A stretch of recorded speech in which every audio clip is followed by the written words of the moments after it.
Hi students, welcome back to Google Classroom Sri Gokulam Public School, Guruvayur. How are you children? Hope you all are fine over there. Before starting today's class, let me tell you one thing. We have successfully completed our Business Studies Plus 1 portions. Today we are going to discuss the last topic in this chapter, International Business. The rest of the topic in this chapter are deleted. So, from next class onwards, we will start revising 7th chapter onwards. In the previous class, we have discussed about various modes of entry into international business. What are they? Yes, they are exporting and importing and contract manufacturing. Hope you learned that portions. Then today we will discuss the rest of the mode of entry into international business. At first we will discuss about licensing and franchising. What is licensing and franchising? In the previous classes, we have already discussed about licensing and franchising. Licensing is a contractual agreement in which one firm grants access to its patents, trademark or technology to another firm in a foreign country for a fee called royalty. And the firm that grants such a permission to other firm is known as licensor. And the other firm in the foreign country that acquires such a right to use technology or patents is called the licensee. And franchising is similar to licensing, but it is a term used in connection with the provision of service. Then let's discuss the main advantages of licensing and franchising. First one is less expensive. Under the licensing or franchising system, it is the licensor or franchisor who set up the business unit and invest his or her own money in the business. That means the licensor or franchisor has to virtually make no investment abroad. That is why it is considered as a cheapest way of entering into international business. And the next one is zero risk of loss. Under this method, the licensor need not take pain of risk of profits and loss because he is paid a predetermined fees called royalty by the licensee. As long as the licensor continues to produce under license, the licensor keeps on getting his fees irrespective of whether the licensee is making profits or incurring losses. And the next advantage is less risk of government intervention or takeovers. Under the system, a local person handles the business in foreign country. Therefore, there are lesser chances of government intervention or takeovers. And the next one is better knowledge of local needs.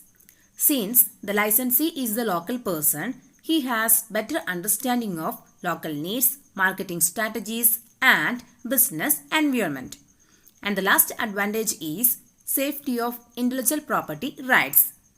As per the terms of the licensing or franchising agreement, only the parties to the licensing or franchising agreement are legally entitled to make use of the licensors or franchisors' copyrights, patents and brand names in foreign countries. Therefore, other firms in the foreign market cannot make use of such trademarks and patents.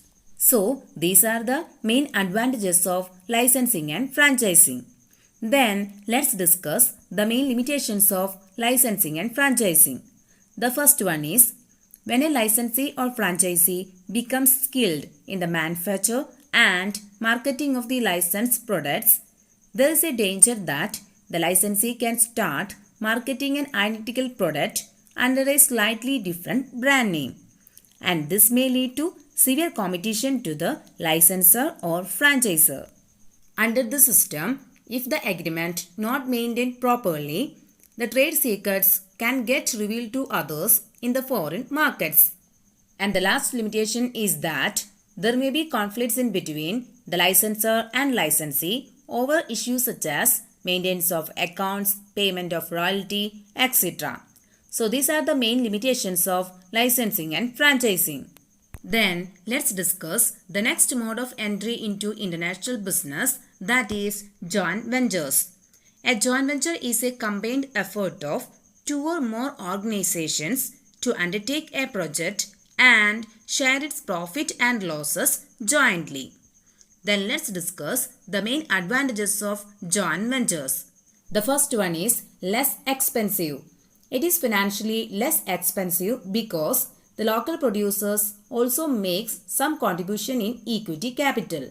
That means the half of the capital is contributed by local producer, and it lead to reduce the burden for foreign investor. And the next one is beneficial for projects requiring large scale investment. Joint venture is beneficial for projects requiring large capital investment like construction of metro. In such projects, it is generally difficult for a single investor to invest. And the next one is knowledge about host country.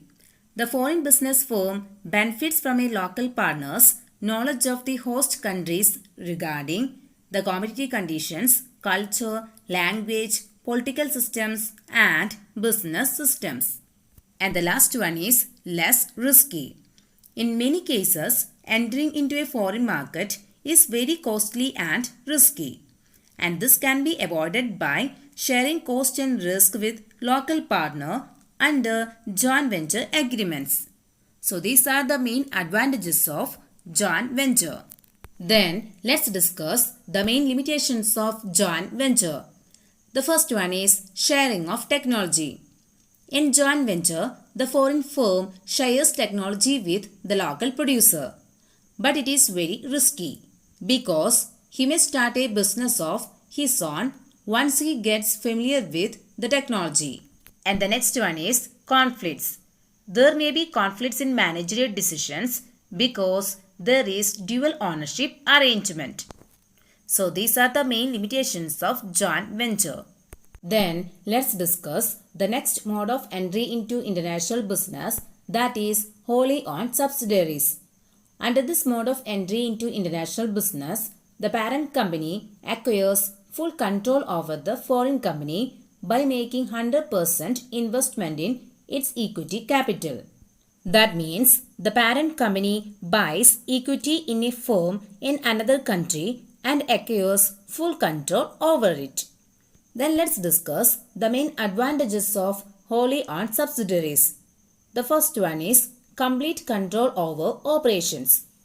The parent firm is able to exercise full control over its operations in foreign countries because it has 100% equity holding in the company.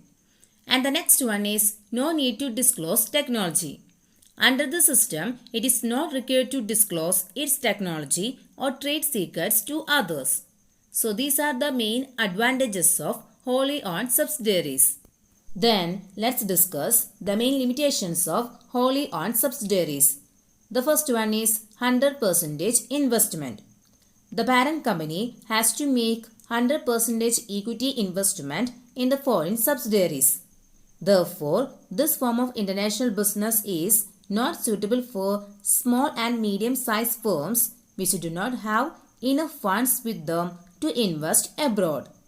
And the next one is more risky.